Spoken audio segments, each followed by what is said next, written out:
Good morning, everyone. Welcome to the regularly scheduled meeting of the Board of Public Works for today, Wednesday, November 15, 2017. Commissioner Rivas, Repenning, James, Davis, and Jacinto are present. President James, we do have a quorum. May we start with Bureau introductions, please, starting with Bureau of Street Services. Good morning, Tim Tyson, Bureau of Street Services. Good morning, Barry Bergren, Bureau of Sanitation. Good morning, Seffi Wiles, Bureau of Contract Administration. Good morning, Ruben Flamenco, Bureau of Street Lighting.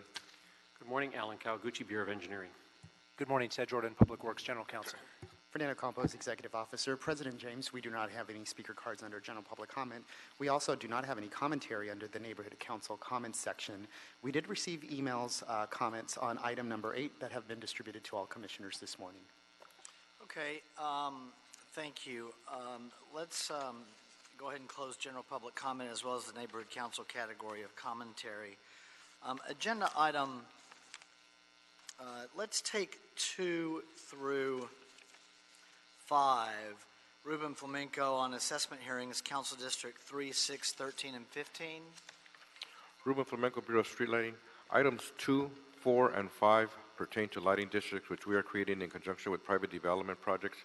Item 3 pertains to a lighting district, which we are creating in conjunction with the Bureau of Engineering initiated street improvement project. Item 6 pertains to a lighting district, which we are creating in conjunction with the Bureau of Street Lighting initiated LED conversion project. Only public parcels are impacted. No private parcels are included in this lighting district. Ballots for items 2 to 6 were mailed on October 5, 2017. Ballots for items 2 to 6 must be received by the City Clerk's office by next Wednesday, November 22nd. We have not received any objections to date on items 2 to 6. We are requesting for the board to adopt and forward items 2 to 6 forthwith to City Council. Thank you, Mr. Flamenco. Any questions on items 2 through 6? I don't have any questions. I'll make a motion that we adopt items 2 through 6. Is there a second? By Commissioner Rivas and Commissioner Repenning. Any objection? Without objection, we'll adopt agenda items 2 through 6. Any issue sending those forthwith? We will send 2 through 6 forthwith. Agenda item number 1, which are the opening of bids for 2 public works projects, it appears this morning. Fernando Campos.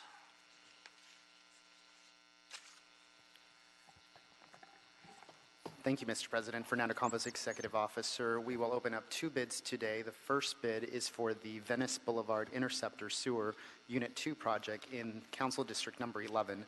The city has estimated this project to be at $8,278,400 even.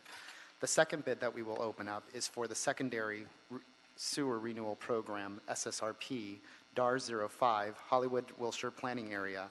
This is in Council District number 4, 5, and 10. The city has estimated the second bid to be at $3,746,009 even. We will now begin to open up the bids for the first project. Again, this is for the Venice Boulevard Interceptor Sewer Unit 2 project.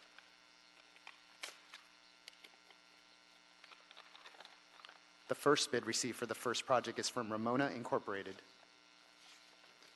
for a total bid amount of $15,483,251 even. That's 15483,251 from Ramona Incorporated.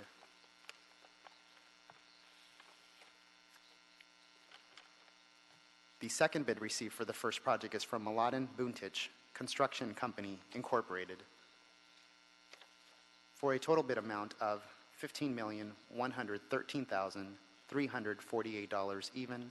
That's 15113,348 from Mladen Buntic Construction Company Incorporated.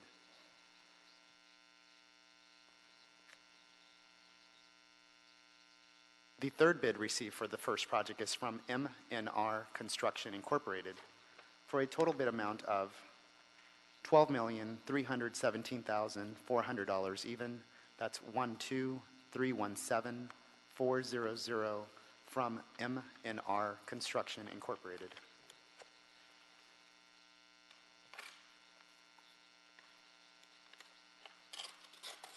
The fourth bid received for the first project is from James W. Fowler Company, that's Fowler, for a total bid amount of $14,299,879 even.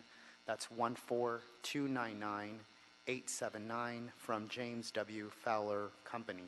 For the record, line item number 14, line item number 19 have been lined out but initialed by the contractor.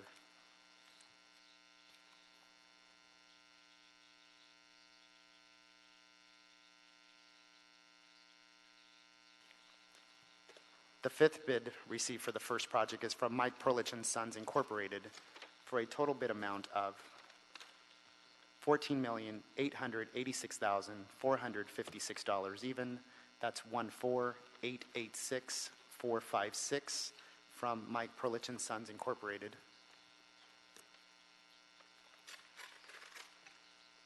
The sixth and final bid received for the first project is from Vatnay Trenchless Services Incorporated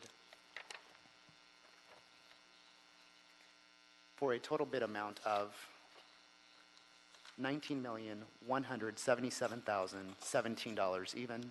That's 19177,017 from Vatnay Trenchless Services Incorporated. The name of the company again is Vatnay. That's V for Victor, ADNAIS, Trenchless Services Incorporated. Mr. President, that concludes the bid openings for the first project. We will now begin to open up bids for the second project. Again, the second project is for the Secondary Sewer Renewal Program, DAR 05. This is in Hollywood and Wilshire Planning Area in Council District 4, 5, and 10.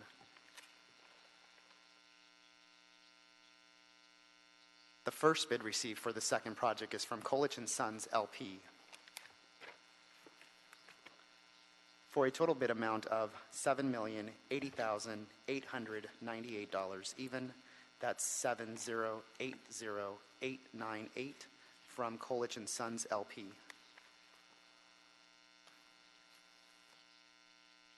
The second bid received for the second project is from Ramona Incorporated for a total bid amount of $4,769,397 even. That's 4769397 from Ramona Incorporated. For the record, line item 17 and also line item 26 has been lined out and initialed by the contractor.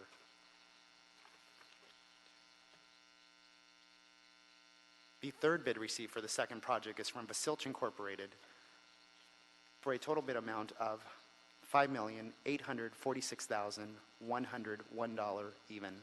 That's 5846101 from Vasilch Incorporated.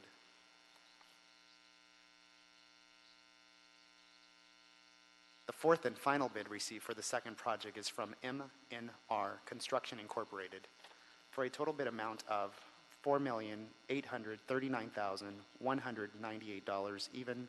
That's 4839198 from MNR Construction Incorporated. For the record, line item 8 has been lined out and initialed by the contractor. Mr. President, that concludes the bid openings for the second project and also all bid openings for today's agenda. Okay, is there a thank you, sir. Thank you, Ms. Carter. Is there a second to my motion that we recognize that the bids are declared and opened and approved by Commissioners Davis and Repenning? Any objection? Without objection, that will be the order forthwith. So that takes us to, do we have any speaker cards on number 8 this morning? No speaker cards received, Mr. President. However, we did receive 3 email comments that were distributed to all commissioners. Right, I saw those. Okay, are you ready? Let's go to Commissioner Repenning. We have a presentation of certificates of recognition for the winners of the 2017 Recycling Hackathon. So we will hear from our Board Vice President, Commissioner Repenning. Thank you, President James. Good morning and happy America Recycles Day to everyone. You know, recycling is very important. It's a really important way to address climate change, because when we're sending materials to the landfill, they break down and they release a lot of greenhouse gas, and it is heating up our planet and causing a lot of harmful impacts to the environment. So we're recycling, we're reusing, and we're reducing here in LA. We're taking a big step forward right now in Los Angeles with our Recycla program, bringing blue bins to properties where they previously have not existed, commercial buildings and apartment buildings. And I'm really proud of the advances that we're making this year. Data is something that our mayor, Eric Garcetti, really embraces. And he wants all of us to embrace too. It's been something that I've personally don't have a background in, but I have seen in my work, primarily with sanitation, that using it can actually make all of us better at what we do. And really understanding what is happening. And data provides us that lens. Trash and recycling is an area where previously a lot of what has happened kind of in the shadows. It's been an industry where there really hasn't been a lot of light shined onto exactly what's happening, where materials are going, how things are being handled. And that's all changing, primarily because of government's interest in addressing climate change. And so we're bringing data to the waste and recycling industry. And we wanted to open it up to the community. So for the National Day of Civic Hacking, I had the great pleasure of working with the mayor's data team and Chelsea Ursiner. Did I say that right? Chelsea, who were amazing, and they brought the hacking community to Hyperion, to our wastewater treatment plant, and they sorted through a bunch of data that sanitation provided, and they were able to help look at some solutions to how we can do a better job recycling in our city. And so I wanted to really acknowledge the work that went into putting that event on. I wanted to acknowledge the mayor's office. I wanted to acknowledge the amazing folks from sanitation, and we wanted to acknowledge the hackers who spent the day, their own volunteer time, actually helping us as a city look through our stuff and saying, here are some ideas that we have, and I wanted to bring the winners down to our board. So that's what we're doing today. I'm going to turn it over to Chelsea for some introductory comments, and then we'll hear from sanitation. Morning. Good morning. Welcome. Thank you. My name is Chelsea Ursiner. I work on the mayor's data team, as Commissioner Penning mentioned. Having been to many hackathons through this office and in the past, I was astounded by the level of enthusiasm and the quality of ideas at this hackathon, as well as so impressed with the sanitation department and with Commissioner Penning in the level of innovation and partnership. This is really how you make a difference through hackathons. It wasn't an exercise, it wasn't a useless exercise. We are looking to put these ideas to work, and so that's what we're kicking off today. So you'll hear some presentations from LA Sanitation as well as the two winners from the hackathon, and I'm excited to hear your feedback and ideas. From here, we'll work with Hacker Fund, who is a partner on the event, to build out these ideas and look for funding and capacity to really integrate it into operations. So without further ado, we'll introduce LA Sanitation. Chelsea, can you pronounce your last name for us? Ursiner. Okay. You are a rock star, by the way. Thank you. Melissa, another last name that I'm going to stumble through, Plamondon. Is that right?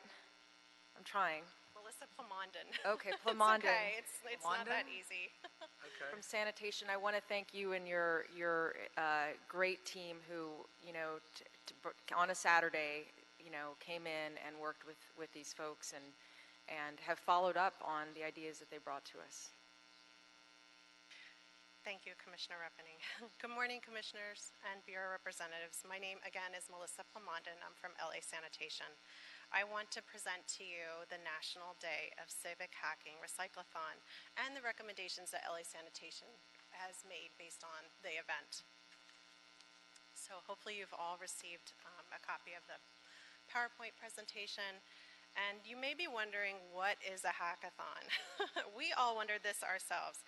Well, a hackathon is a sprint-like event in which computer programmers, other software developers, project managers, and subject matter experts work together to develop a digital solution to help local challenges.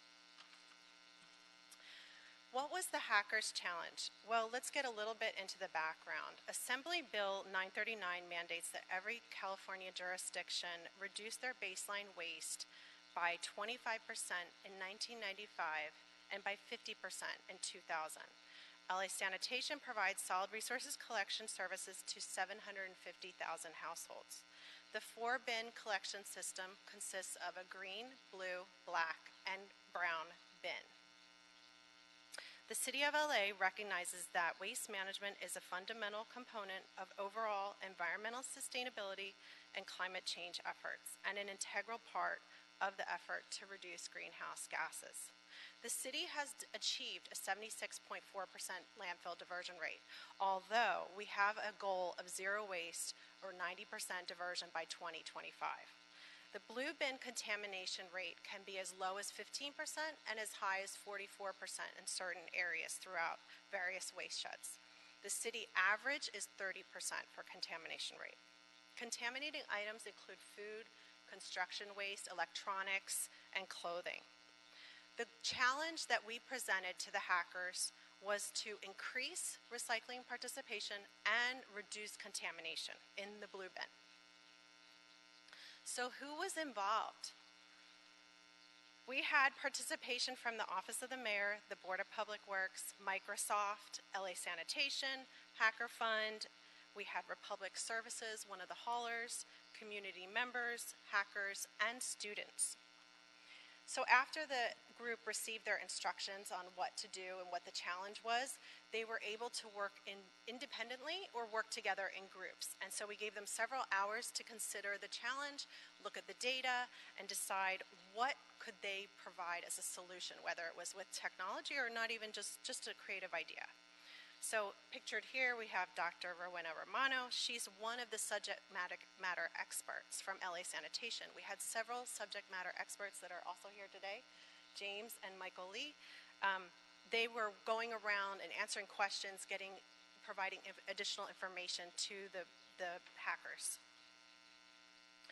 We had 2 judging criteria to review the presentations that were made at the end of the day. The first was the use of data. So we were wondering, did the team approach the data and the problem in an innovative way? Is this something that can be scaled? And did the team analyze the data to provide new insights that the city can use? The second judging criteria was an idea pitch. And we were asking the questions, is this a project that can be implemented with enough funding and mentorship support? Is the recommended technology feasible? And does it effectively address recycling contamination in a way that is measurable? We had several judges from different entities, including Ryan Gates from Microsoft, Tanya Ragland from Republic Services, Eva Zhang from Hacker Fund, James Malden from LA Sanitation, and myself.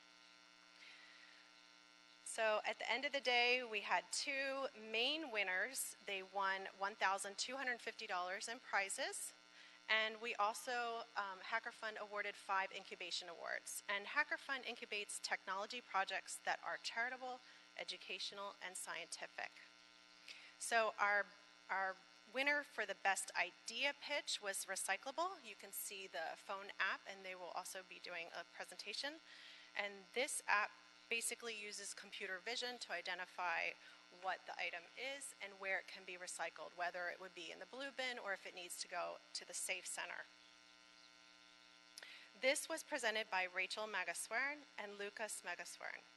The other winner was for the best use of idea. The idea was presented by Ronak Pedniker for containing contamination. This explored where, when, and how we should focus our resources to reduce contamination. Based on all the ideas that was presented that day, we had several meetings after to discuss what were the ideas, what was feasible for LA Sanitation to implement, and so we came up with 3 recommendations. The first one is the Recyclable app.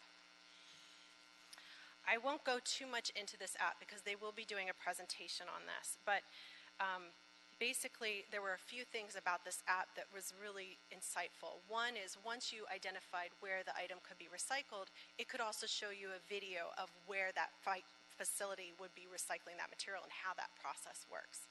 A lot of people just throw things away and they don't get to see where that product goes. The other thing that we could do is tie this to a 311 app in the call center to help residents communicate with the city better. The great benefit about this app is that people could use it anywhere. You don't have to be just at home looking at your blue bin and the sticker. You could be out by the store. You would know, I can't throw this away. I want to recycle it and make sure it gets recycled properly. The second recommendation that LA Sanitation has is to provide additional black bins in high contamination areas. So we are aware that there are some neighborhoods in LA that have a contamination level that exceeds 40%. There's approximately 14,000 homes that fall into this category, and those homes typically have consolidated households. So in the past, one family may have used one trash bin and that would have been sufficient. But now with higher rents and more expenses, people are consolidating households. We have 3 families in one household, and they're creating a lot more trash. So the idea is to provide an additional bin. LA Sanitation does provide additional capacity, but there is a charge. So an additional 30 gallons would be $5, an additional 60 gallons would be $10. So this fee may not be feasible for some of the residents. So we decided that maybe providing a pilot program with low or no cost additional black bin storage would reduce the contamination in the blue bins. Our third recommendation is to work with retailers such as Starbucks or Amazon. So we know that Amazon and Starbucks has a lot of far-reaching to the residents. We know that Amazon is selling a lot of material. The material gets received at their home. They have a cardboard box. What do they do with that material? We want to make sure it's recycled properly. We want to also provide Amazon with some feedback on their packaging, because sometimes the packaging is too much. We don't need all that excessive packaging. So we'd like to work with them in that. The other idea is to work with Amazon to develop a reminder to their customers that once the useful life of the item that they purchased is over, that they can actually recycle that and how to recycle that properly. Another idea to work with Starbucks is to utilize a reusable mug campaign. Starbucks does have a reusable mug campaign, but it's really not being utilized. So the mugs that when people purchase Starbucks, those cups are not recyclable. So it's creating a large amount of trash in the landfill. So if we could get people to change their behavior by using a reusable mug, we would really make a change in the amount of waste we're creating.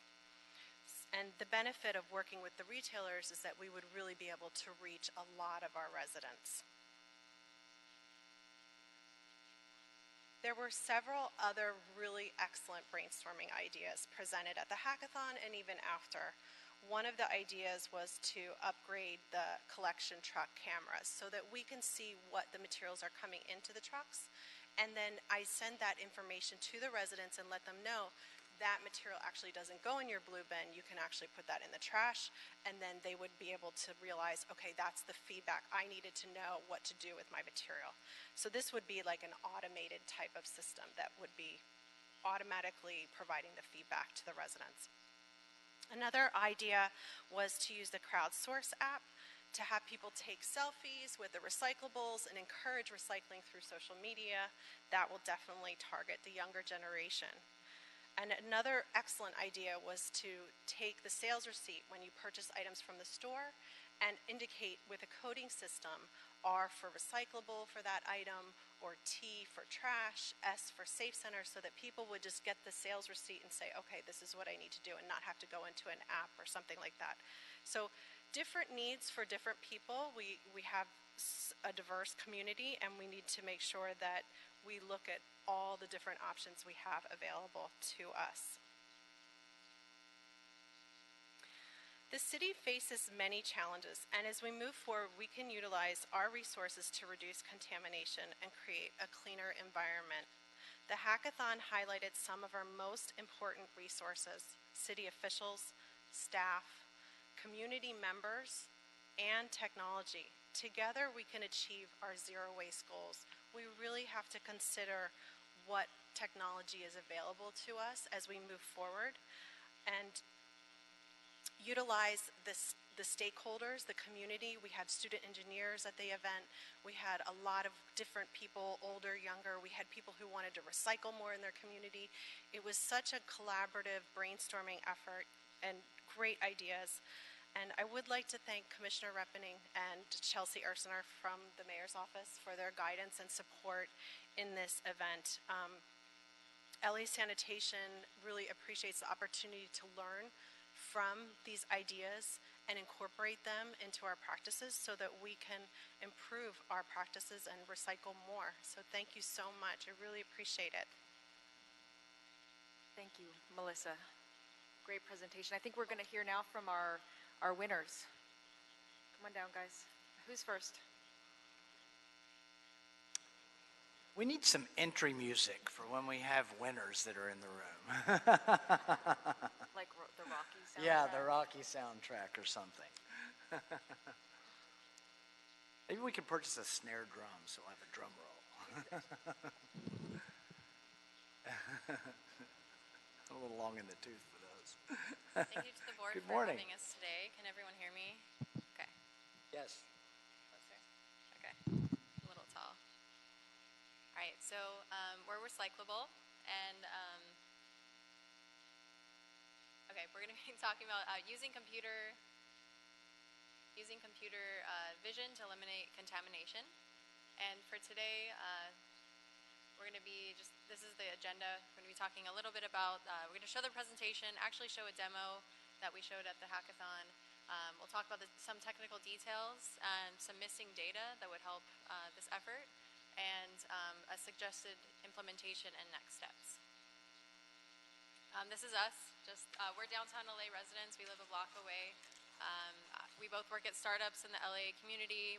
We're both in technical fields, and we really care about recycling. This is what motivated us. LA has a plan to do something really exciting, and we want to be a part of that. And we want to be part of the community and use our skills to help out and to help the environment.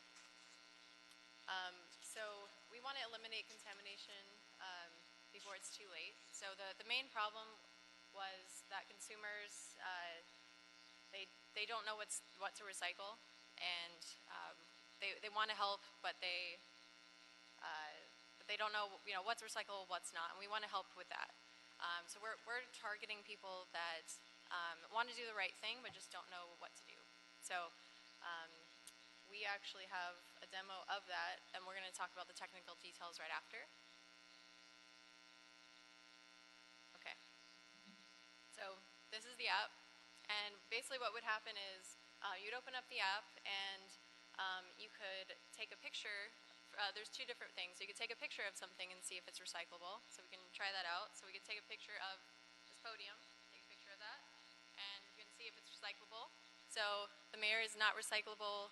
The podium is not recyclable because it's a bulky item. So it would recognize that. It would say, nope, you better call 311, and it would show the disposition for that. Oh, that's great. So we can go to the next one. The next one, we have this container. I have no idea if it's recyclable. I can scan the barcode. We get that barcode here. And we can see, oh yeah, it is recyclable. And I can actually make it better by taking off the lid and recycling that and where I could put that. So it's a really just easy way to find out what to do with it. And also, I can learn more about what happens after. So at the hackathon, we were learning about what happens after you put it on the blue bin. What's the path of that? What's the end result? Does it get sent to China? Does it get sent to a local place? We don't know. So it's just more information to the consumer. What happens? What's the result of me using this container? And then the third thing we thought would be nice is just give some tips. So that's just a tip. Hey, did you know, to recycle the lid of the container? Just information, more information, just pushing out to the consumer. And then the very last thing is something about your community. So if you click on that, we can see the actual data. So you guys have amazing data about the recycling, but I've never seen it, and it's not really accessible to me. But it would be really nice to see it say, hey, it looks like your community is contaminating 35%, and it's going up, and that's a problem. And this is a community on the bottom that is doing a really great job. It's saying in this example that the West LA is doing great, and we've given $1,000 to their community because of that. So it's just putting that data in a really accessible way. So that's the app. We'll go back to the presentation and we'll talk about some of the technical details. Do you want to talk about the barcode scanner? Morning. So as part of the hackathon, we only had enough time to kind of come up with the idea and create the user experience so that we could validate that people would actually use it. And part of that was also the feasibility of some of the technology that we were going to leverage. So barcode scanning seems trivial, but on the Android or iOS side, it's implemented differently. And so we evaluated those, and then on the web side, how it would work if it was possible to do it from a web browser. So that's barcode scanning. So it is feasible, but we have some design choices to make. From image recognition, that is something that has recently become much more accessible and available to app developers. One of them is from Google. It's called TensorFlow. Even at the hackathon, there was another group that trained a system to identify fast food, and they presented it with pictures of Panda Express, and it detected it was fast food and that it wasn't recyclable. So this is an example of an image classifier and how a system like that works, and how it's not an exact science, but it has confidence levels. So if you were to take pictures of arbitrary material, it would try to identify what that material was if you trained it, and it could guide the user. So if you have a complex packaging or something like that, things that you've seen in the blue bin that aren't supposed to be there, it can be trained to identify those. So another aspect, a critical aspect to the problem is the data on what is recyclable and what is not recyclable, and how to recycle it, etc. So a lot of this information is available. It's different. It varies by waste shed, I think it's called, and city. So we need something that is machine accessible, something that we can query easily, and that has all the data that we need. So we identified a few, and we've listed them. There, but that's an area that needs a lot of work to increase to consolidate that data. So this is just an example of LA's data.lacity.org, and they have what your waste shed safe center is and information about it. So we need data at like that level. So you can continue.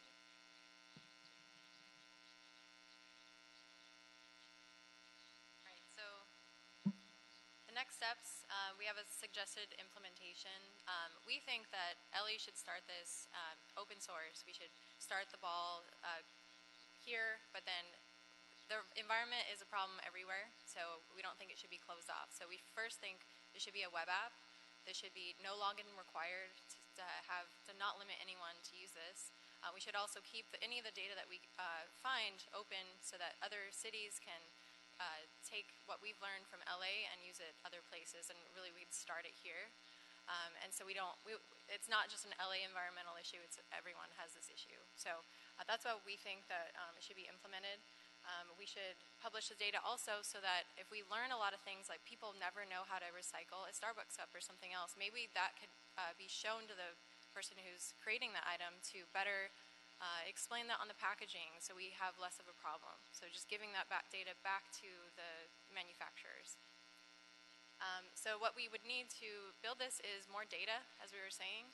We would need data to, we would need pictures of the recyclables and non-recyclables. We would need a database of the non-recyclable disposition. So, the 311 or what else, what should you do with these bulky items, etc. We should get an image processing server for the pictures, and we would need access to a UPC database. And then for the team, we thought the best one is Hack for LA. This team is already working with LA City to do amazing projects, and that's a community in downtown and Santa Monica that's doing great civic hacks every week. And we think this is a great opportunity for them to work on it. We can advise with it so we can continue the work on it. And that's it. Thank you, everyone. Thank you guys, Rachel and Lucas. That was amazing. Let's hear from our next winner. Hi, I am Ronak Pednikar. I went to school in Claremont. I went to Harvey Mudd College. And I'm very interested in the idea of using data science for social good. And that's where my interest in this project comes from. And what I did here was, you can go back.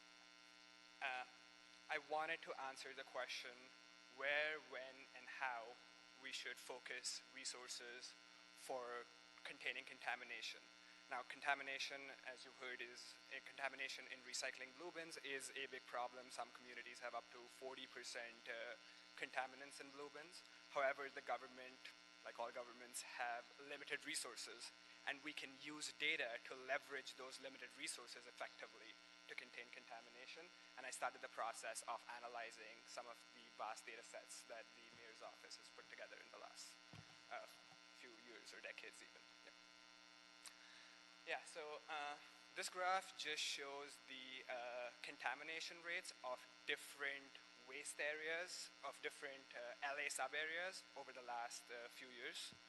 And as you can see, the different areas have wildly different contamination rates. And this is important if you want to target outreach efforts. For instance, South LA is doing reasonably well, the western parts of LA not so much.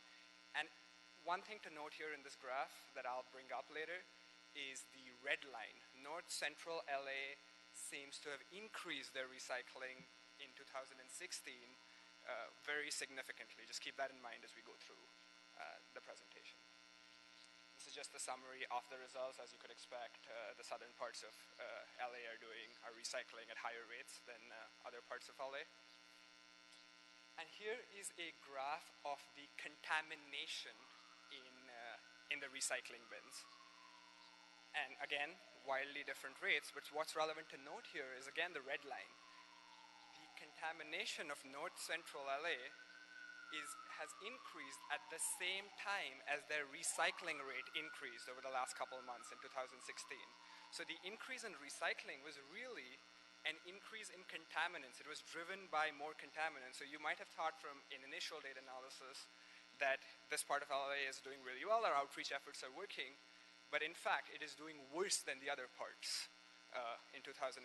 So this is just an example of what you can find with a few hours of digging through the data sets. So some further examples of what you can find, you can look at what the recycling bin components are made of. So different, I think it's North Central LA that has a lot of amber, other parts of LA have more steel, and this is important because some of these recycling components are more valuable than others when you're to sell them. So the composition of the recycling bin determines its value, and knowing which parts contribute what components would be important. So now, what I showed you over the last few slides was analysis from the last 2 years or 3 years of data. The LA Mayor's Office has collected data, or the Sanitation Department has collected data for the last 10 years. Much of that data is not super clean. If you clean it, you can get seasonal patterns, other patterns. So for instance, during Christmas time, if people are recycling much better than at other times, that's important information to know. It's also important to be able to predict recycling patterns by location. Now in 2011, in 2011 and 10, there was a wealth of very rich and robust data collected by an outreach campaign that looked not only at recycling bins, but actually took apart the contaminants and figured out what different components were in the contaminants. So in the earlier data, there were different sections where contamination was one section. Over 3 months, a large amount of data was collected to figure out what these contaminants were. What are people messing up and throwing into recycling so you can target outreach efforts better? Unfortunately, much of this data is collected in a way that makes it very difficult to efficiently analyze using scripts or code. because it's in different formats. There are some colored cells. A lot of things are going on. And I initially started trying to analyze this data set at the hackathon, and it took me a few hours or an hour or so before I realized that a 6-hour time span is really not reasonable to look at the rich wealth of data we have there. So in terms of big picture, what we can do next is this past outreach data. There's a lot of it. It can be very useful. You can know what, you can answer questions like, well, are a few households contributing to all of the contamination, or is it really spread out over the population? Are some regions throwing food waste more than others? Are other regions throwing electronic waste? And when you have limited resources and you have outreach campaigns to run, you want to target your outreach campaigns effectively. And if you go through this rich data set collected in 2010 and 11, you can answer those questions to target outreach campaigns, and you can also more effectively design future studies. So another thing that would be useful to do next would be to tie the 6 waste shed areas that were in the previous slides to zip code location, as well as the outreach sub-areas to zip codes. Because zip codes can then be tied to census data, and once you join those 2 data sets, you get socioeconomic indicators and other variables that would help you predict how people behave in terms of recycling, not just in the areas you've collected data from, but in other areas that have similar socioeconomic metrics. So you would not possibly have to run as expensive an outreach campaign again. You can just sort of sample intelligently, merge data sets, and make predictions. Another thing that wasn't done, a lot of the detailed data collection, which was superb, was done on the recycling blue bins. And the question you're asking and answering there is, how do people contaminate? But if you go and dig into the trash bins, you can figure out whether there are items in the regular trash bins that should in fact be in the recycling bins. That is a question that you cannot answer looking at just the recycling bin. So maybe a shorter campaign to look at whether there's a lot of scope for moving items from trash bins to recycling bins. Yeah, so to conclude, we want to effectively deploy limited government resources, and we can do that by intelligently using the data we have in the past to design future better campaigns. Thank you, Ronak. Just one thing I'd like to add. Yes, sir. I'd love to take this project forward, but like I said, I'm very interested in data science for social good, and I'd be moving to Chicago to work for a nonprofit as a data analyst, but I have a couple of colleagues and friends who have similar skill sets who would be very interested in taking the project forward. Nick has actually built a voice recognition app similar to the previous team that does the same thing, and Aman is working on a waste management system for household data, or for household waste. Excellent. It's colder in Chicago. It is.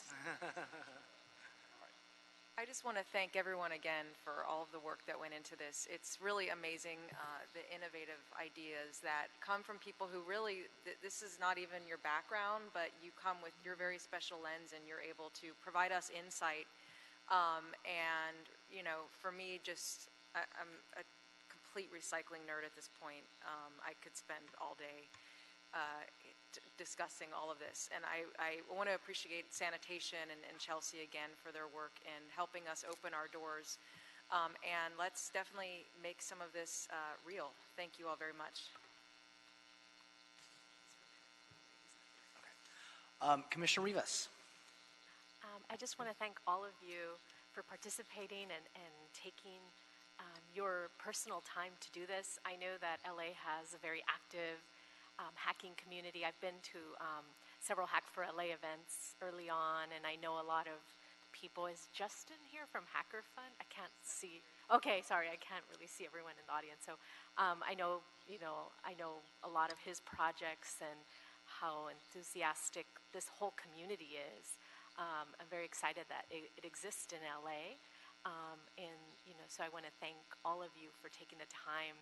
I know it's exciting, and I hope that we can take these recommendations and implement them in our own work and processes. And recyclable, you look so familiar to me, but I don't know from where, but I feel like I've met both of you. Okay, maybe I've seen you there. So it's great to see some familiar faces, and I hope you continue to think about the city of LA in some of your projects for social good. Thanks. Thank you, Commissioner Rivas. Commissioner Davis? Yes, I want to also commend all of you for your participation, and certainly, as you had mentioned earlier, data is so critically important for us to make informed decisions about how to move our society forward. And this information that you have shared with us that will be certainly of benefit not only to Los Angeles and Santa Monica, but for the entire region.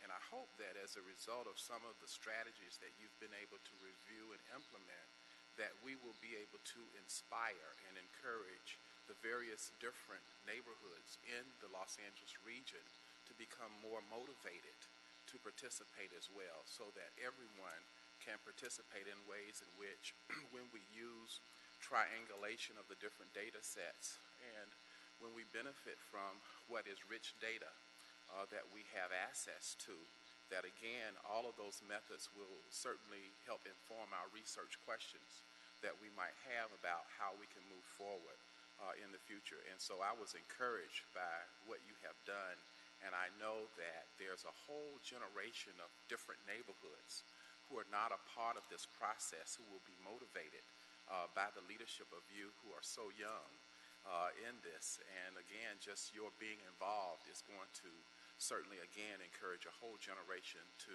be involved in making sure that we can make a difference with the effective utilization of data. So thank you. Thank you, Commissioner Davis. Commissioner Jacinto. Thank you, President James. Vice President Repenning, this is so cool. Thank you for this.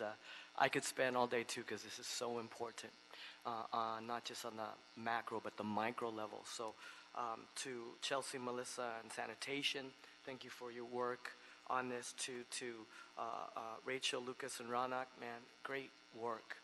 Because when we're using technology to change behavior, that's tough to do, but that's where it's at. Changing behavior, that's going to get us from 76% to 90%.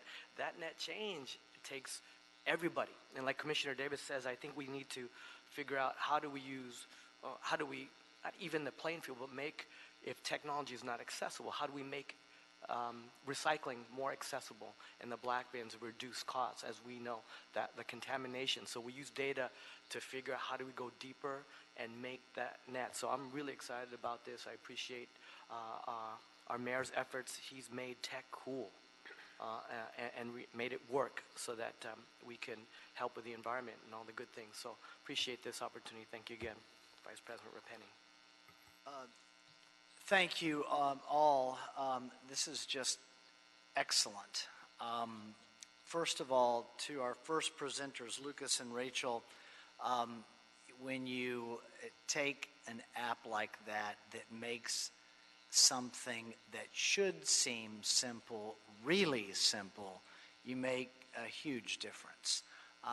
And I know that because I've been in the recycling races before where you're sitting at the conveyor belt. I think we have something like it at the Learning Center at Sanitation, and you have to hit the button of what's recyclable and what's not, and think really fast. And then you realize how difficult recycling can be in everyday lives, and especially to people that haven't been exposed to it necessarily. Sometimes there are other reasons that they have not conquered the recycling challenge. But as a community, it's always going to be a challenge of sorts. And we've come so far.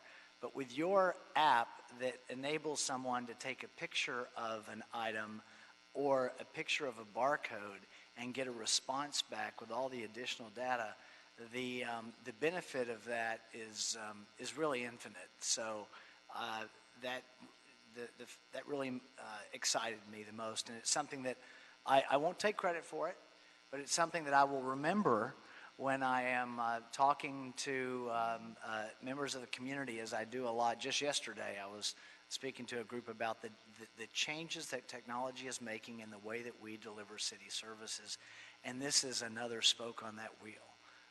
So it's just terrific to see your work there. On the second presentation regarding data, very successful person who has changed lives of many people on the East Coast and West Coast told me one time many years ago that information is power. I feel the same way, obviously, about data. And data-driven programs are the most efficient and most effective programs. And the way that you've taken the data to educate us and to educate communities, particularly in partnership with the work that happened with the first presentation, is really exciting. So to our Bureau of Sanitation and our Mayor's Office, Commissioner Repenning, excellent work. This is the kind of stuff that makes this job great. So thank you very much. And this is also the kind of work that inspires students from every level, from elementary school all the way through graduate school. So I hope that they have the opportunity to be exposed to this. So congratulations, thank you. Do you have certs? So we have a presentation that Commissioner Repenning would like to make, and then we'll take a quick photograph and then get back on our normal agenda.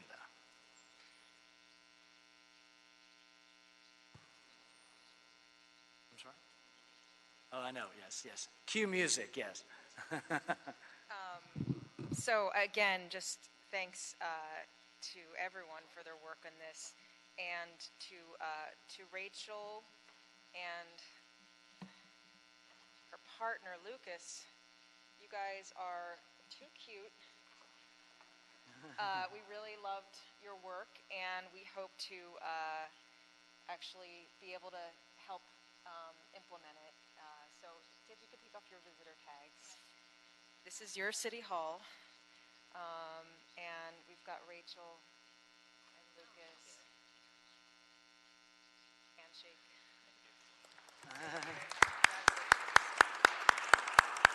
And then I'm going to ask Ronak to come up as well. Sir, thank you so much. We really learned a lot from your work and appreciate your inspiration. Thank you. So we'll go back over to this side and we'll take a couple pictures.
Good morning, everyone. Welcome to the regularly scheduled meeting of the Board of... Did I say that already this morning? We're coming back to the Board of Public Works.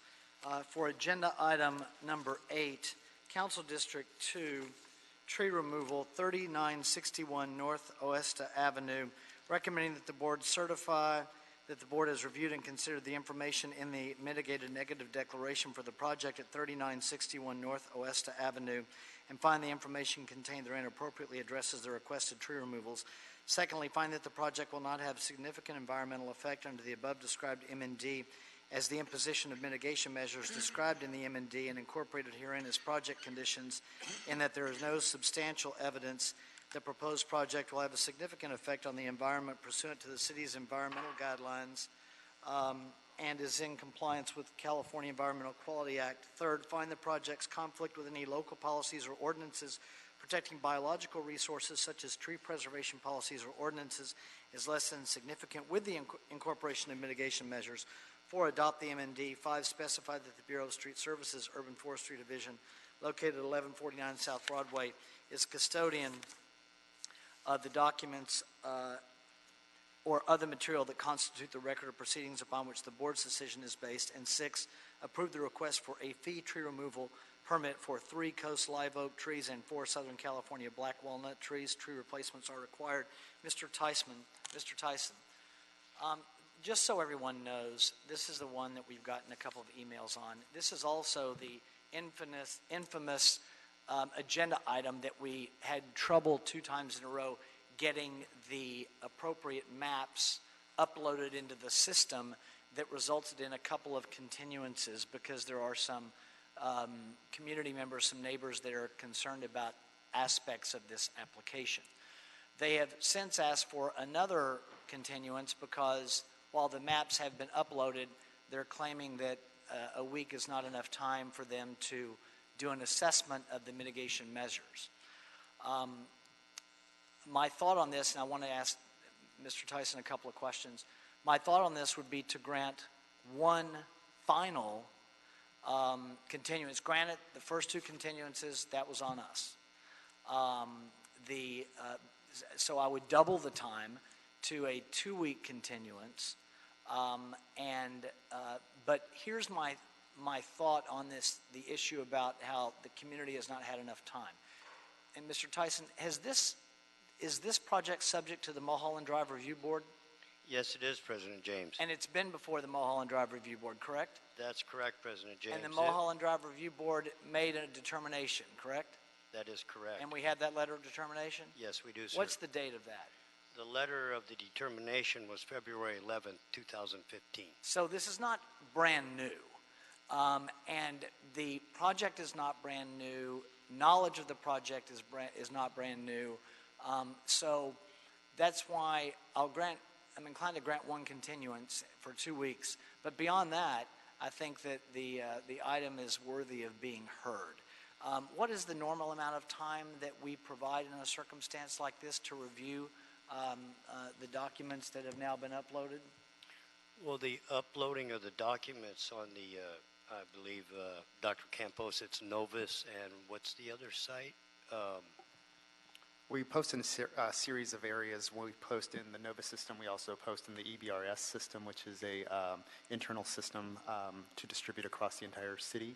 We also post the agenda and the documents out in City Hall, first floor and third floor. That's not my question. I understand all that. My question is how much time, do they normally have a week? Do they normally have 2 weeks? How much time does the community have to have access to the documents that they have requested? It's 1 week. Okay, it's 1 week. That's Yes, what I was sir. looking for. All right.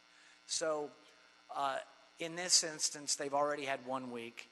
I would recommend giving them 2 more, but I would like to hear this matter. Dr. Campos, what's 2 weeks from today? Is it the 29th? That would take you to Wednesday, November 29th. Okay, that's after Thanksgiving, correct? That is correct. Mr. Tyson? I won't be available that week. Okay. If we go to the next week, what will the following Wednesday be? The 6th? That would be December 6th. Yeah, I don't want to put it on the 4th. Isn't that, we have your item on the 4th, Mr. Kawaguchi, correct? Okay. All right. Then let's go to, so that's even more. That's 3 weeks. That's additional time for the community to evaluate the mitigation measures and have another shot at this. I know they took a shot at it, or they at least had the opportunity to take a shot at it before the Mulholland Drive Review Board. And here we are 2.5 years later. I think we ought to hear this on December the 6th. Is that okay with everybody? Okay, we'll put it over to December the 6th. We won't get into the substance today since neither the applicant nor the community requesting the continuance is here. Thank you, Mr. Tyson. Thank you. Agenda item number 7, task order solicitation number 30, amendment number 2. By the way, back on that last agenda item, Mr. Campos or Mr. Tyson, will you let whoever the emailer is, I think her name is Heidi. Yeah, we have 3 individuals. Okay. I'll make sure to email all 3. Let them all know of December 6th. Great. So Dr. Campos will let the community members know. You will let the applicant know. Excellent. Thank you. Agenda item number 7, task order solicitation number 30, amendment number 2. Construction management support services during construction of the Central Los Angeles Recycling and Transfer Station Stormwater and Safety Improvements Project Phase 2, recommending that the board authorize the director of the Bureau of Sanitation or his designee to issue amendment number 2 to the TOS SN 32 Arcadis US Incorporated.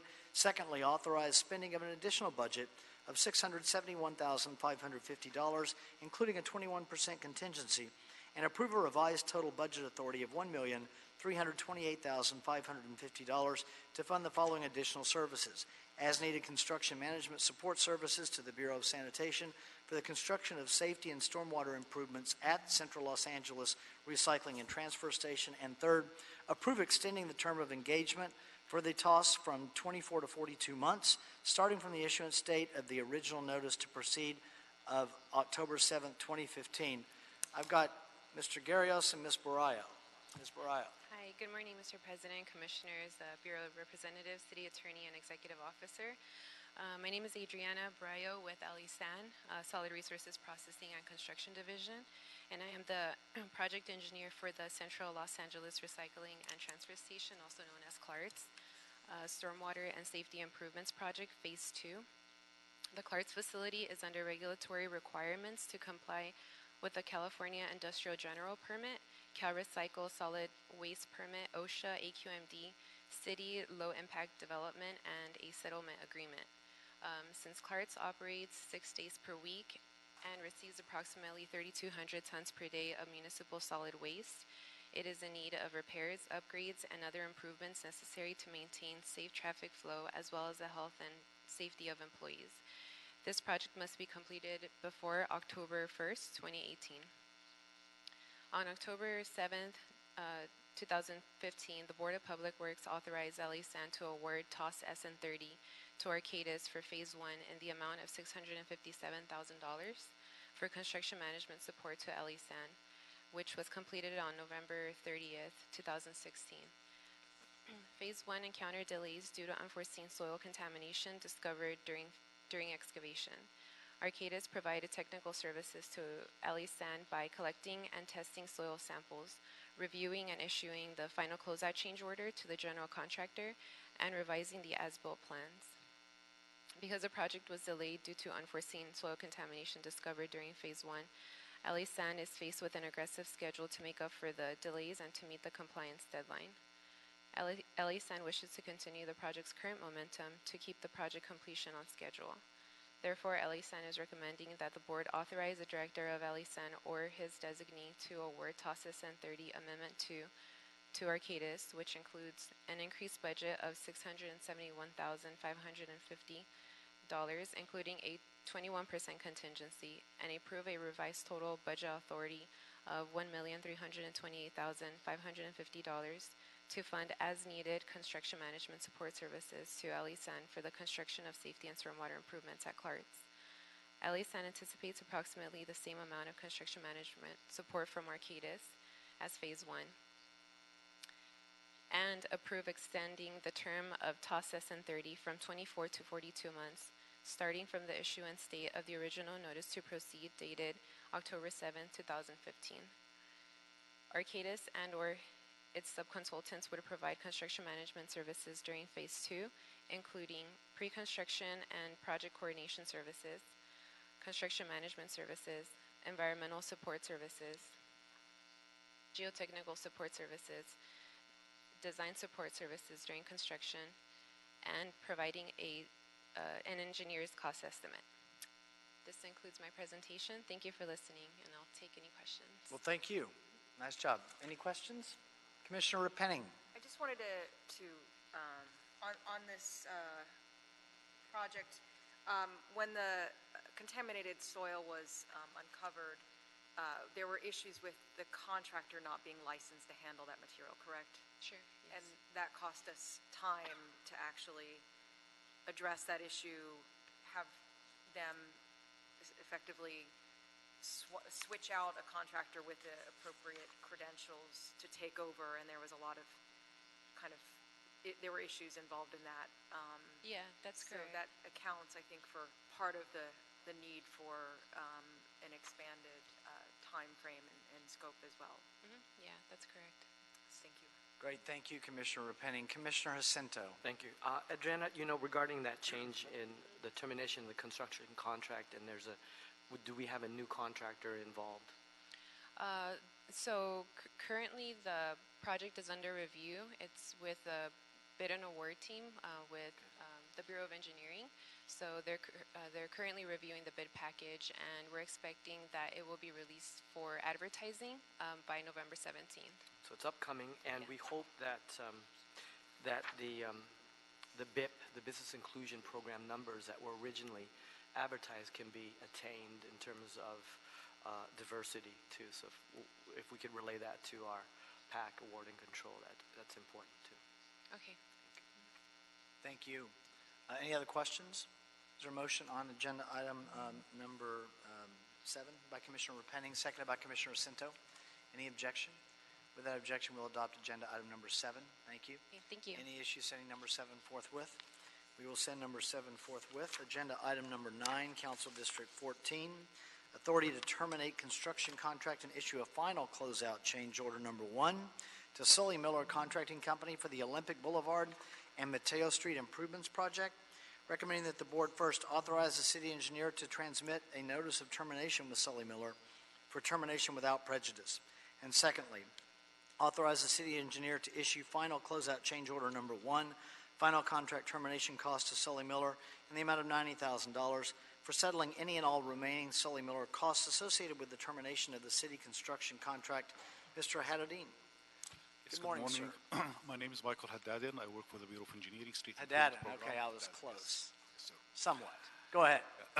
My apologies. Yeah, no problem. Unfortunately, this contract ran into a situation where DWP notified the construction manager that the power pole, the high voltage power pole, need to be underground rather than be overhead, relocated on the sidewalk. Early in this year, here in April, your board has awarded the contract to Sully Miller, the lowest responsible contractor. And the notice to proceed was issued in May, and the coordination to start the construction was during June and July. And we were informed sometimes in August that DWP will be undergrounding the power pole along Mateo. And we tried to ask why and why not before, notify us. And they told us that the pole spotters and a design squad found out that it will be a hardship and impossible to have the power pole relocated on the sidewalk and need to be underground. The only solution is to acquire a new property to be able to put the guy wires in a private property. And, to acquire that private property, it would take years, and it will be a hardship on everyone. So we decided to put off the contract, and we asked them to commit to a schedule to underground the power poles in Mateo Avenue. And they told us it takes at least 18 months between coordination and between permitting and between physical construction. That will be very hard for us to keep the contract open till next year, September next year. So we decide for the best interest for the City of Los Angeles to terminate the contract and rebid for the contract if Metro will commit to extend the funds. And right now, the good news is DWP are proactive in their design to underground these power poles. And we are well on our way to underground those power poles, and we will seek a new contract if the funds are extended next year, sometimes September next year. Okay, thank you. I have a question for the city attorney. Mr. Jordan, when we go through a termination like this, is there standard release language that becomes operational through the contract? Well, we don't often terminate contracts in this way. The Bureau is asking authority to issue a final closeout change order. The final closeout change order does have release language that would deal with any potential costs or claims that the contractor may decide after the fact. So those all get released as part of the final closeout change order. Yeah, I'm just wanting to make sure that we're protected for this. This closes it out, and that's the end of it for now, until DWP gets its work done. We have a standard language in the final closeout, and it will include all the impact that the contractor has incurred due to not his fault of termination. Yeah. So we have a certain language that the city attorney has approved previously. Thank you, sir. Any other questions on agenda item number 9? I'll make a motion that we adopt agenda item number 9, seconded by Commissioner Jacinto. Any objection? Without objection, we'll adopt agenda item number 9. Thank you. Thank you for being here. Thank you. Any issues sending number 9 forthwith? We will send number 9 forthwith. Is there a second to my motion that we approve the meeting minutes from the meeting of Monday, October 23rd, 2017? By Commissioner Penning. Any objection? Without objection, we will approve those meeting minutes. We have our oral report from the Office of Petroleum and Natural Gas Administration and Safety. Mr. Uduak Ntuk, welcome, sir. Good morning, Commissioners, President James, and the executive staff. Thanks for having me this morning. I wanted to give an update on this past year. It's been, so I started in October of 2016. The office was reestablished or established in 2016. The role of full-time patrol administrator was established early 2016 and was funded in the budget this past fiscal year. And the office is really unique in our scope. We cover basically the entire oil and gas industry within the city of Los Angeles. So that's upstream, midstream, and downstream. Upstream is the oil fields and the extraction out of the ground. The midstream is the transportation of crude oil and natural gas, so pipelines by tanker through the marine oil terminals, any transportation of fuels. And then downstream is the refining and marketing and distribution of those products. So you think about a refinery, the input is the crude oil, the output is gasoline, jet fuel, diesel, octane, butane. There's over 1,000 different products that come out of a refinery. And then we have within the ports the import-export of both international and domestic crude oil and refined products. Like San Diego has no refinery, so a lot of what's refined here in Los Angeles gets sent down to San Diego for their airport and for their cars and trucks. And part of our role is in this office, I'll talk about a little more detail, but interagency coordination, technical advisory service, policy support.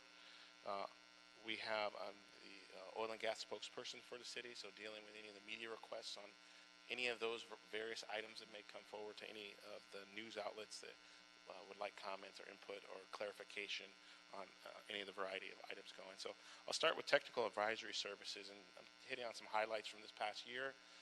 First was the Taylor Yard project. It was a parcel the city acquired at the beginning of this year. One of the first tasks I came in was doing pipeline evaluation. There's 2 pipelines that go through the parcel as part of the LA River restoration. Worked with the California State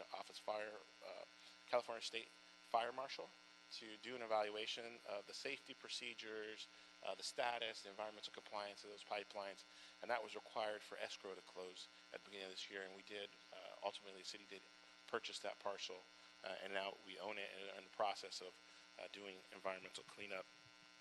There also was, in the municipal code, it has the patrol administrator as at the request of the city council. So there were several reports requested by various council offices. First was the 4th Avenue Idle Well report that was done for Council Office 10 or Council President's office. There's a 4th Avenue drill site on 4th and Washington. There was a fire department letter issued on are the wells compliant with the fire code or not. Did an evaluation and determined that they were not in compliance with the fire code. Made a series of recommendations, and actually those wells are currently being abandoned, and the site is in the process of being cleaned up. But that was a report I did in early January 2017. Another report was in this past March for Council Office 1 on the Allen Cove site, which is over near Mount St. Mary's, north of the USC campus. It's been closed for approximately 4 years. There was question that it was going to restart earlier this year. The operator is trying to sell their interest in the site, and we're promoting that as soon as the sale goes through, they're going to open as soon as April of 2016. And so went through all the different court orders, state injunctions, federal orders to say, they have not met even half of the requirements they need to go through to begin restarting. So that was a report in summary, kind of technical evaluation did for Council Office 1. Also have been working with the Mayor's Office on a variety of air, water, and oil issues, refinery, environmental impact reports over the last year, and whether memos or providing guidance or helping with strategize on how the city should be responding has been part of the technical advisory role. Part of the reestablishing the office, we have not had a patrol administrator in a full-time capacity in the past 30 years. It was kind of a part-time role in the CAO's office.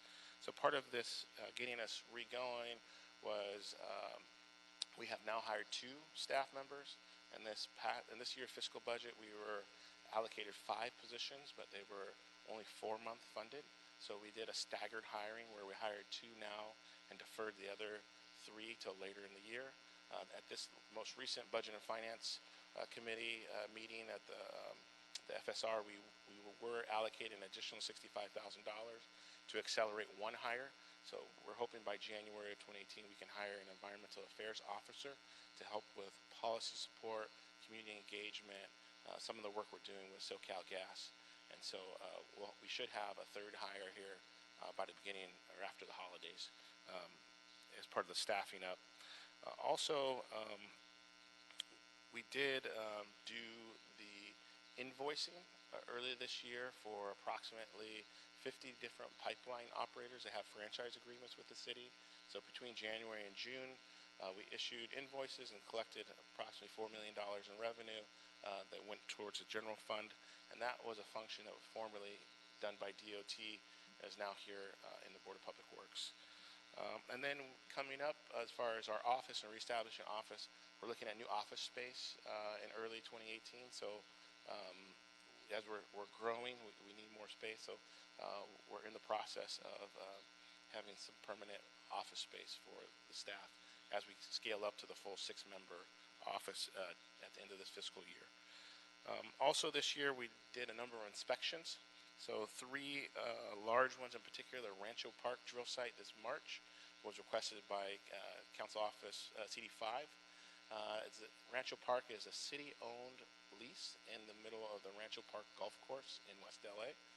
We did a joint inspection of the facility, which has not ever been done before by the city, where we had the County Air Quality Management District, fire, watershed protection, building and safety, evaluate permits, evaluate storm water runoff, look at the well activity. During kind of the outcome of that, there was approximately 24 violations were identified by multiple government agencies, and we have subsequently been in the process of cleaning up and getting the right permits at the facility.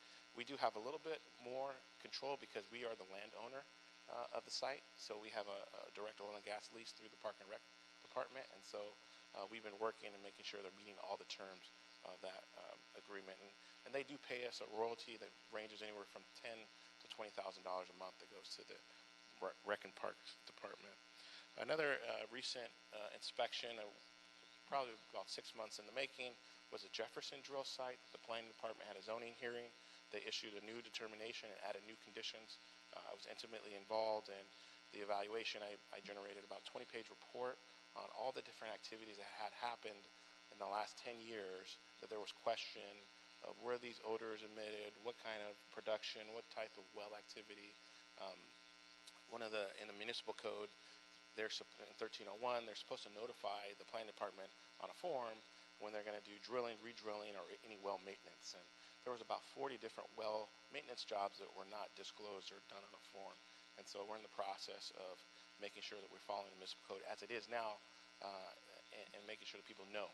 It was being permitted by the state, but there was no notification to the city and many of those work. And somewhat is a function of not having someone to oversight and be trained. And I've been working with building and safety and with planning to educate them on what exactly is happening, how the different sites are integrated, because many of the sites have piping that go from one site to the other, and we were unaware, some of the inspectors were unaware that that was the situation. So that was in South LA, the Jefferson drill site. Most recently, the Vita Resources drill site in Echo Park was in the newspaper this past week. It was an oil spill at the site. It's an ongoing investigation by multiple government agencies. It's a small site in approximately 10 feet behind a resident's back door that has a tank and an active oil well and a processing equipment there. And so there's ongoing multiple violations, but it's an ongoing investigation. We hope to have resolved here in early 2018. Some of the interagency coordinating that I've been working on is reestablishing relationships with our state agencies like DOGGR, California Department of Oil and Gas and Geothermal Resources. They're the state agencies, their regulatory authority basically begins at the wellhead down. So anything subsurface is with the state DOGGR.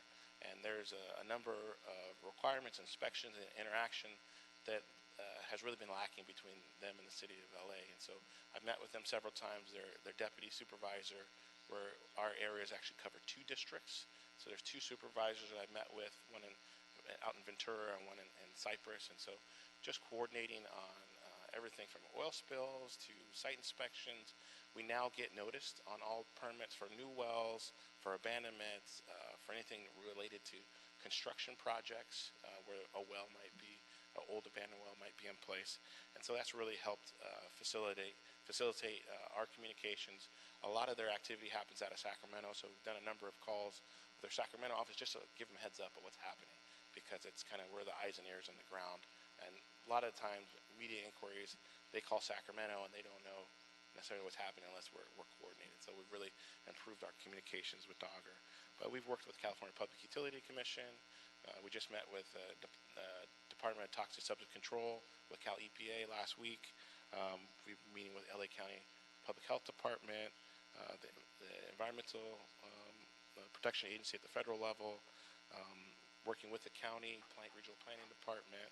Internally, it's fire department, it's planning department, LA Sanitation, Bureau of Engineering, Watershed Protection, Con Ed, and the mayor's office and the council office, as far as making sure we're all on the same page.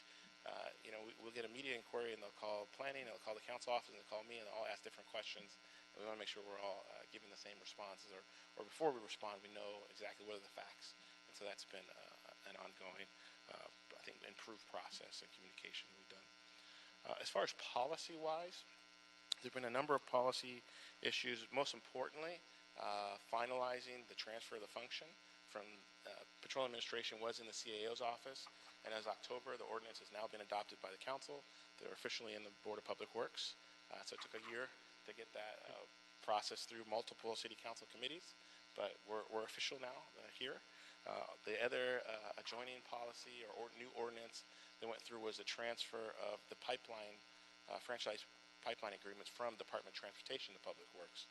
And those 2 ordinances were in one motion, or were multiple motions, but we got them commingled together to be adopted at the same time. So as of last month, we officially have pipeline franchise agreements now under the Board of Public Works.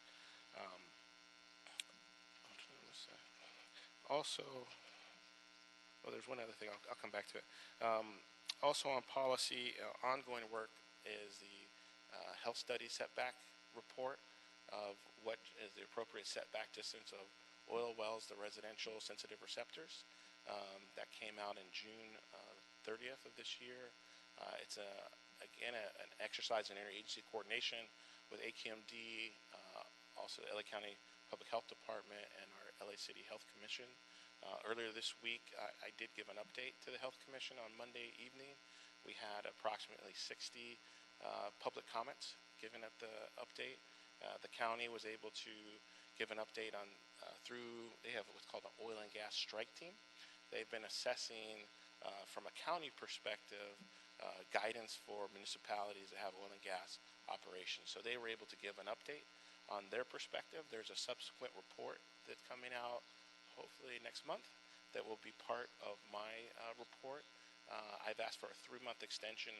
Originally, we were trying to get it out this month, but we're pushed it back, and we're been approved around February to get the final health setback report on a series of recommendations of what steps should we take, what can our partner agencies provide, how much is it going to actually cost to do that, and so make sure that we give the policymakers kind of queue up exactly what they need to know to make an informed decision going forward on how do we create policy around setbacks and oil wells.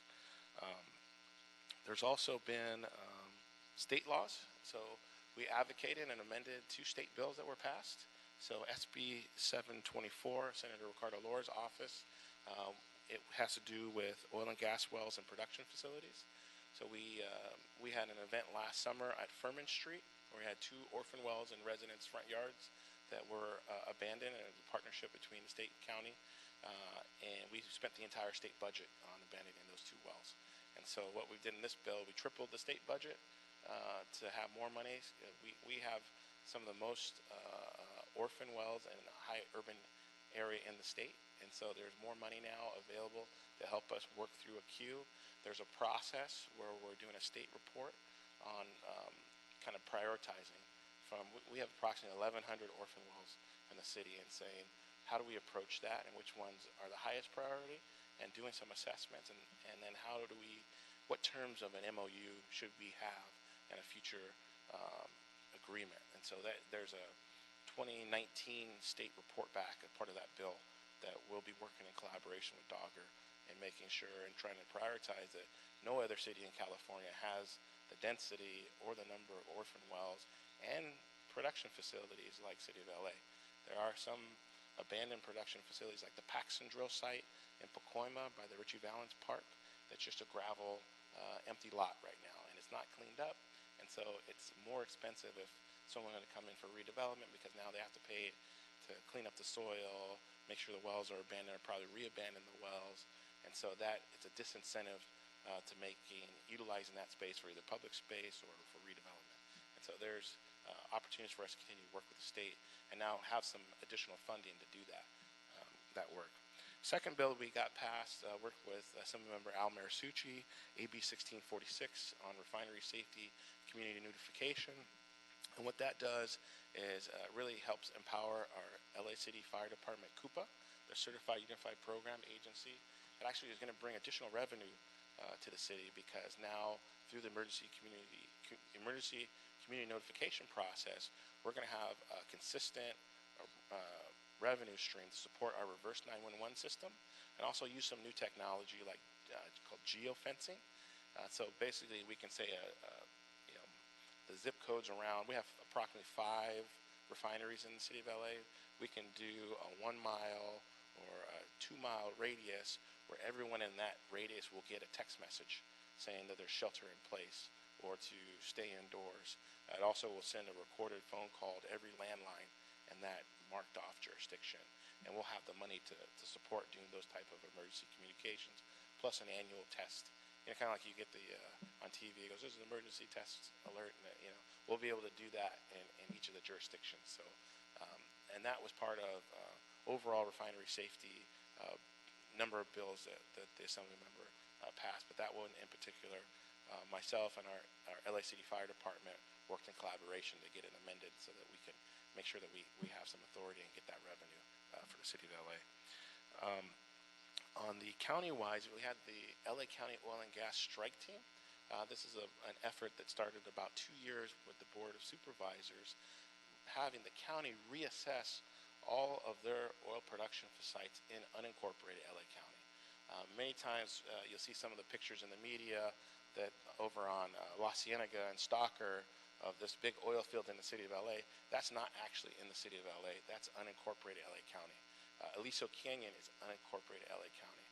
They have approximately 40 different oil and gas facilities that are unincorporated LA County. So they've never gone through and done a joint inspection. So I went on several inspections with them. Part of that is collaborating with their adjacent jurisdictions. And so learning about their process has helped inform our process. And they've put out a series of reports. And so our next steps is they're going to be updating the county oil code. And so we'll be working with them in partnership of how can we synchronize what they're doing and what we're doing, because while we're an incorporated jurisdiction, there are some county oversight that we can tighten up and make sure that everyone's clear on their roles and responsibilities, and that we can more effectively work on behalf of our common residents. So that's ongoing. As far as policy work, last one, I did talk about the health study already. I did want to also notice, and it came before this body, was the Inglewood oil field is unincorporated, but they have what's called a community standards district that has a community advisory board. It's an oversight board. So the city of LA has always had a seat on the advisory board, but no one has ever participated since it was created in 2008. And so now I'm the designated representative due to board action. And so we meet once a month over in the Culver City Library, get updates on water quality, air quality, citizen complaints. There's a number of annual requirements that they report out.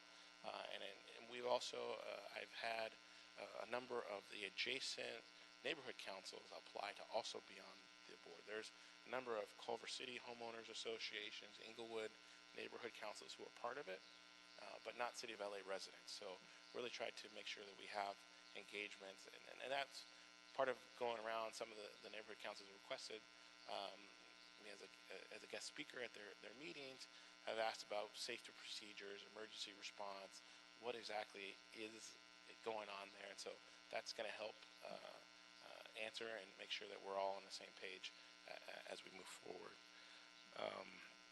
And then lastly, as far as policy related, been working very closely with the South Coast Air Quality Management District, we call it AQMD. They are a regional air quality district. They cover LA, Orange County, San Bernardino County, and we're the largest city in their jurisdiction. And there's a couple of specific area. One is, I want to highlight, is the MATE study. It's called the Multiple Air Toxin Exposure Study. It's done, this is the 5th iteration, MATES 5. It's the maybe about every 4 or 5 years they do this, and it takes about a 3-year process. Or now it's a 3-year process, started in the late 80s. And this is how we know what we know as far as background air quality information. So a lot of the efforts at the port around clean trucks is because particulate matter, PM 2.5, PM 10, were found to be some of the largest contributors to poor air quality. Our basin is not in attainment. We don't meet the federal EPA clean air standards, and so that gives us additional resources and additional ability for regulations to clean up the air. And we've done a substantial job, but now technology is coming in where we have sensors that are very affordable, that you can have individuals have wearable sensors and be able to track where they go throughout the day in high concentrated areas like Wilmington to know what are they being exposed to. Is it indoor air quality? Is it when they go to the park? Is it when they're near the freeway? A lot of some of the policy work that is going on citywide, like people who live within 1,000 feet of a freeway are more likely to have dementia and asthma and cancer rates, came out of the MATE study. And so they basically kind of put rats in boxes and tested them over time, and the further away they were from the freeway, the less likely they got cancer or had these problems. And that's what some of the policy the planning department is looking at. Should they have additional double pane windows or air quality control for residential within that 1,000-foot zone next to a freeway, because they're basically getting exposed to all the emissions from the cars and the trucks that are driving by. So that's that. I'm on the technical advisory board, so we've had 2 meetings, and we're going to start meeting again throughout next year. The study will start in 2018 and will conclude in 2020, and so we'll have new background data on everything from hexavalent chromium to nitric oxide and sulfuric oxide. And a big part of that is fence line monitoring. So I'm part of the rulemaking groups. So there's one, we're working on a rule coming out on fence line monitoring for refineries that should be done in early 2018. But also next year we're going to start fence line monitoring for production sites. So these are laser technology that will tell you continuously 24 hours a day, 7 days a week, what gases, what toxic emissions are being emitted from each of the facilities. Right now we only have the ability to do spot checks, and that might be infrequent, anywhere from 3 years to 1 year, the kind of a snapshot in time, where this will be able to give us information continuously. And so that's part of the rulemaking process that I'm participating with Air Quality Management District. One other one with AQMD, I'm on the rulemaking group for hydrofluoric acid, which is acid used in refineries. There's 2 refineries in the state of California that use hydrofluoric acid, or HF. One is Torrance Refinery that had the explosion in early 2015. The second is the Valero Refinery in Wilmington.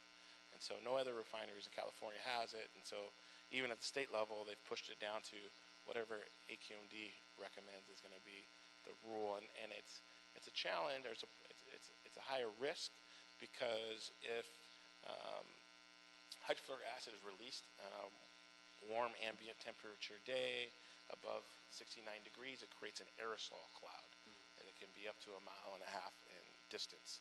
And if you were exposed to that, it could burn your eyes, nose, throat, lungs, and in very high concentration, it could be fatal. And there was a near miss determined by the U.S. Chemical Safety Board in the Torrance explosion in early 2015, which has led to this rulemaking. And so we're looking at enhanced safety procedures. They're looking at even the potential of not having hydrofluoric acid in the local refineries. It's still to be determined.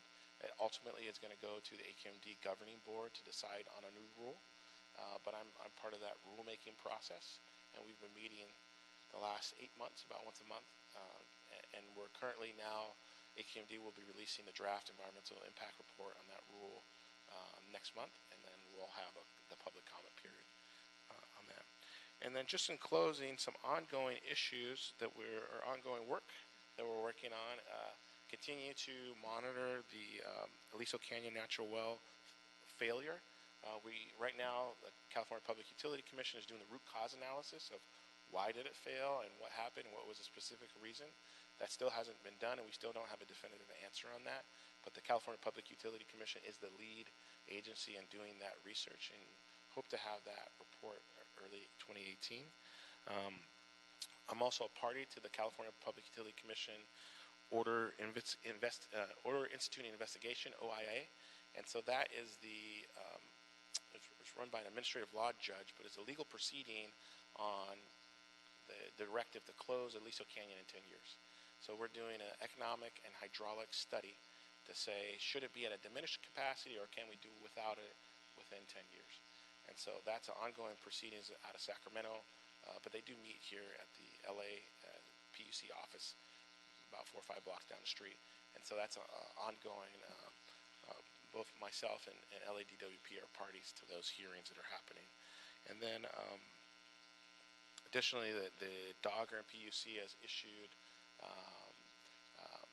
kind of a partial restart of Aliso Canyon.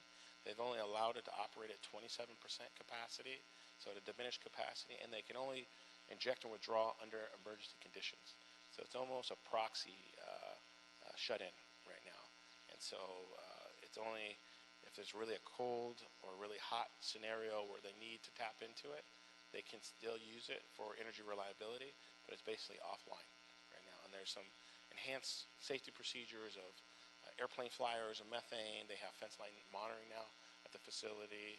There's still ongoing litigation.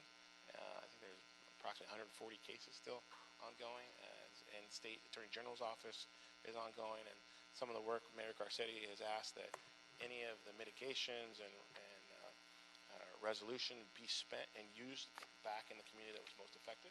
And so working with, talking with the Attorney General's office of whatever GHG mitigation money comes out of that case, let's use it in the Valley, let's use it in Los Angeles to make sure that our residents benefit from that.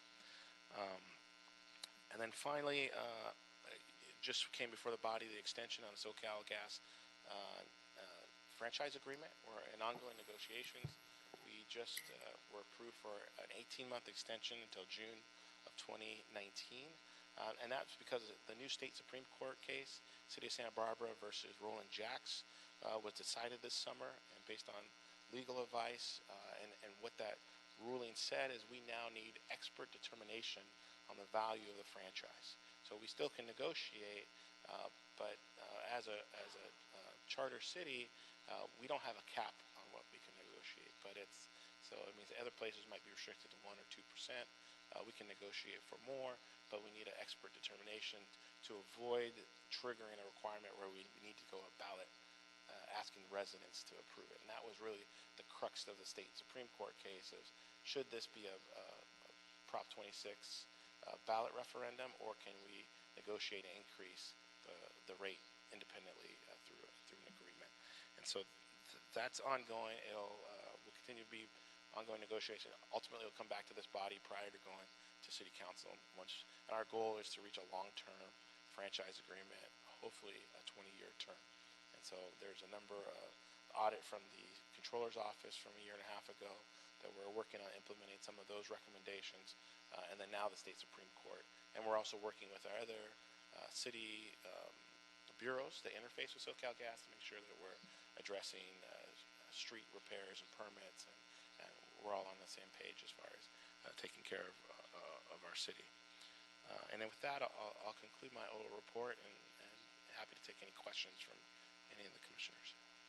Thank you, Uduak. I appreciate the report, and I just want to say, hearing everything that you do, it's really hard for me to imagine a time that there was a long time before you came when there was really no one doing this job, and that this really important role in terms of ensuring the protection of all of LA's communities from the exposure to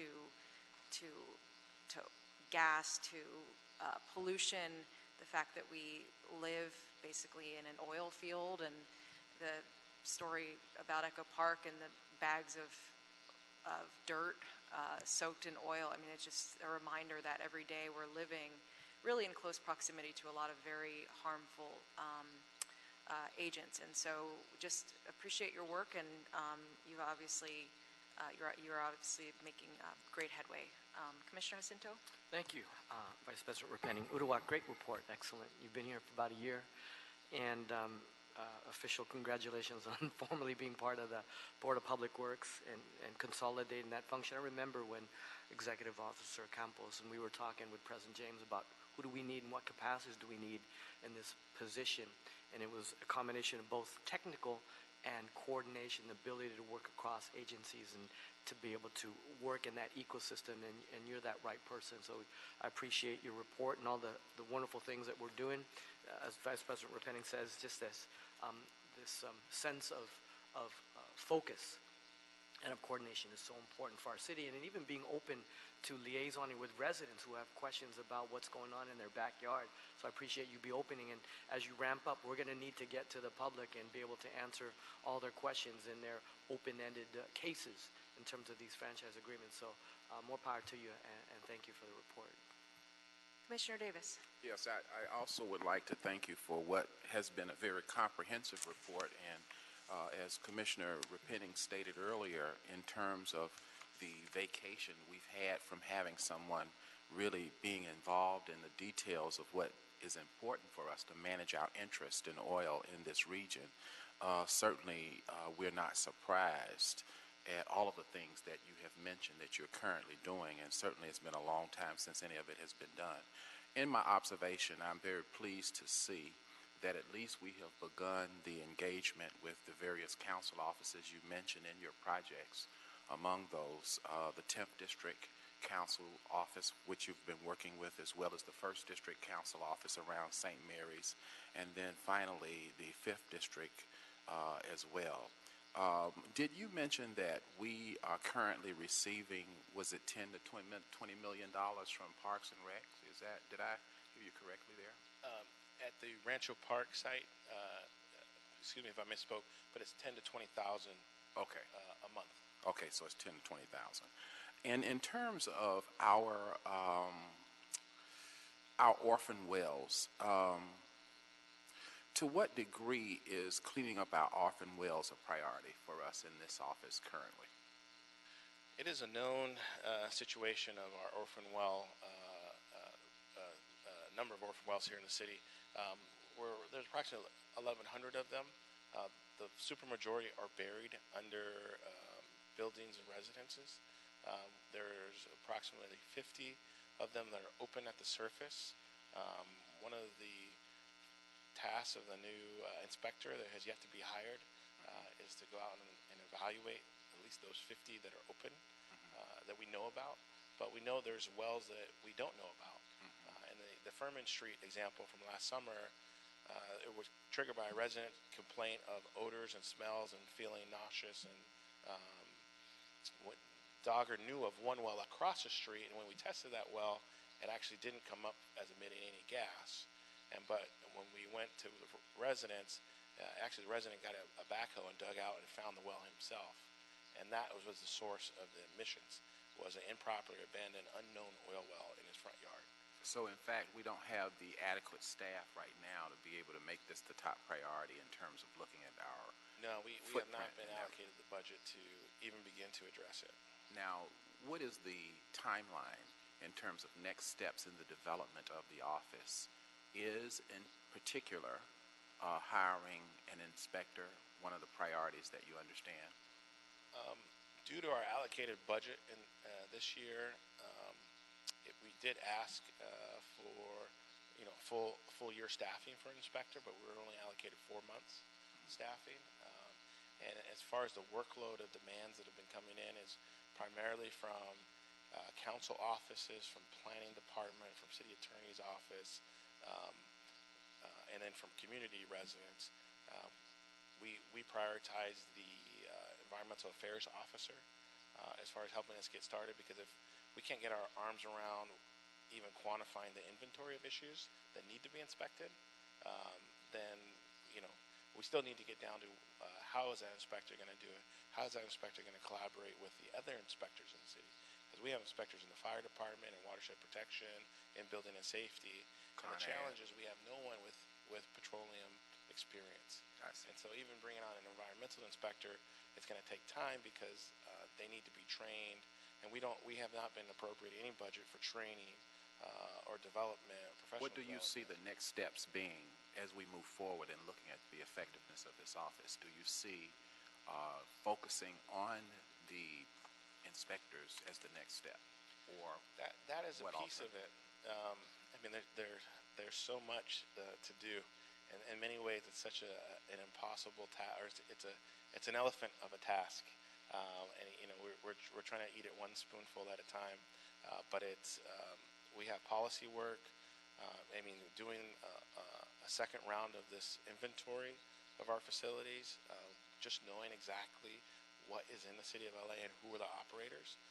We don't have a full comprehensive list of everyone who's operating in the city of Los Angeles. I mean, that was part of the takeaway from the LA County Oil and Gas Strike Team. They were only able to get a hold of about half of the known operators. And some of these sites, it's just small. It might be an investment. It might be a family-owned.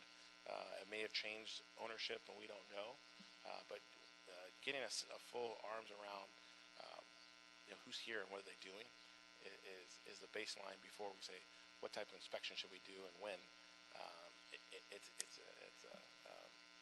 It's a complex and large task, but getting that down, and then really I think we need to reevaluate our entire function of patrol administration in the city. I came from the city of Long Beach that has had a oil and gas department for 60 years, and so it was quite easy there because it was defined roles, there was allocated budget, we had the right classifications. And we don't have a petroleum geologist classification in Los Angeles. We don't have petroleum engineering. We don't have like there's petroleum accountants. Like we don't have that job classification. And so if we're going to do the function at the level I think we want to do it, we're going to have to create some new positions and expand even the level that we're at. Well, I look forward to our future engagement, and I look forward to us having an agreement on what next steps should be as we progress towards being effective. So hopefully at some point in time, we will be able to have a consensual decision-making process with the mayor's office, the council office, and all of the necessary liaisons who can come to a reasonable agreement on how we move forward. So I look forward to working with you in the future, and thank you for your report. Commissioner Rivas? Uduak, I just want to thank you for all you've done in a year, and up to recently you were just a one-person office, and so I think just want to commend you on these accomplishments. Everything that you described, working with different jurisdictions and cities and the county, the state, I think it just shows how complex administering petroleum is for our city, and you've been able to do a lot this year. A question I have is related to education and outreach. I know you don't have all of the resources you need to accomplish everything your office should yet, but have you thought of how your office, or if your office will, engage community members in some way, whether it's through an advisory committee or having meetings maybe with neighborhood councils like you mentioned, like within the next year? Do you have a plan, or at least have you thought about that? Very good question. One of the roles of the Environmental Affairs Office to help with that community engagement piece. We've had discussions about doing community workshops to just let people know what's here, what's the oil and gas footprint look like citywide. I know I've been to different neighborhood council meetings, and they said, well, we didn't even know that there was a refinery, or we didn't even know there were 23 oil fields in the city of LA. And so I think the heightened awareness helps dismiss any of potential hysteria people may have. They go, at the Health Commission the other night, the question came up of, well, is every drill site like a little mini Aliso Canyon that can blow up? No, it's not. It's very low pressure versus that was a very high pressure natural gas storage facility, and it's just the two are not comparable. And so helping to dispel any myths that are out there, but also let people know the emergency response procedures and proper procedures for the various possible risks, I think is an important part of the communication. But I'm open to exploring, and there has been several suggestions of should there be an advisory group, citizens advisory group that kind of gets updates, reports, and feedback, because you have different issues in different parts of the city. It's a very different geography and issues in Wilmington than what's happening in Pacoima and the Valley, that both have oil and gas operations and both have pipelines and wells, but it's very different scale of operations, and I think the residents' needs will be different in the different parts of the city. So Yeah, I think it would be helpful to have, community groups, environmental justice organizations, whatever you think would represent community members that are, throughout the city. Just like you mentioned, the meeting that you go to Culver City where you get air quality updates, and so anyone that's part of that committee is very informed, right, and can help disseminate the messages, because I think, like you said, there are a lot of myths out there, and I've heard a lot from the Valley. That's the area I'm most familiar with, and people know that there's abandoned wells, or there was oil drilling, or and I think some of it is not true, the information, but nobody knows, and so I think there's a lot of concern about that. So hopefully that we can be the leaders in communicating the right information.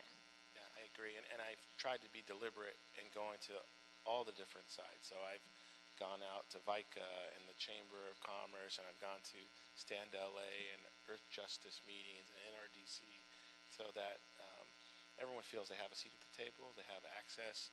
I've had residents call, and I've gone out to their home in Playa del Rey and, had them show me what was the issue that they were seeing or experiencing or concerned. There's only one of me, so the more folks that we can get to help coordinate and be part of that effort, I think will give us a stronger community engagement piece. I would think even, educating field deputies, right, from different council districts, having a training or information session for them, so then they can be your know as much as you do. I mean, we did name several of the council offices, but I've explicitly sat down and met with at least 10 of the council offices on various issues, and I also have sat down with all the mayor's Office of Public Engagement, all of those representatives, and we've done about every 6 months we check in and say, okay, here's what's going on in West LA, here's what's happening in downtown, and in the valley, so that those area reps, if they get questions, they're aware of the issues and they can refer, if necessary, things to my office, or if there's a request to come out to a meeting, that they know that they have the resource and support out there. It's great. Thank you. Thank you, Uduak. We appreciate you and your work. Fernando, Dr. Campos, our executive officer, have we cleared the desk? Yes, you have. Okay, so we're going to go ahead and adjourn today's meeting. It is November 15th, Wednesday. Happy America Recycles Day, everyone.